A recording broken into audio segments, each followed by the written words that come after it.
Salut les taffeurs et les taffeuses, j'espère que vous allez bien. On se retrouve aujourd'hui pour une nouvelle vidéo YouTube.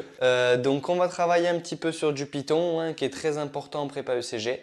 Alors le Python c'est vraiment très important. Pourquoi? Parce que ça permet de gagner des points qui sont faciles au concours, de se rassurer aussi parce que de plus en plus, je ne sais pas si vous voyez, donc si vous êtes en deuxième année, je pense que vous voyez ce qui se fait sur les annales. Si vous êtes en première année, vous pouvez déjà un petit peu les travailler, évidemment. Voilà, plus tôt vous les travaillez, mieux c'est pour vous. Et vous avez sûrement dû voir que la part du Python, enfin de l'informatique en général, pour les concours ECG et même pour les autres concours, est vraiment de plus en plus importante en mathématiques. Et il y a des parties entières qui se reposent voilà, sur des scripts Python qu'il faut essayer de comprendre, qu'il faut parfois essayer de compléter et qu'il faut parfois essayer aussi de faire tout seul. Donc c'est ce sur quoi on va travailler aujourd'hui. Donc des éléments qui sont plus des éléments de première année, au moins tout le monde peut les travailler, et sous un format qui va être assez rapide, histoire qu'on puisse bosser ensemble dans une petite session Python. Donc là, l'objectif de cet exo Python, ça va être quoi? Ça va être travailler un petit peu tout ce qui est représentation graphique de suites et fonctions.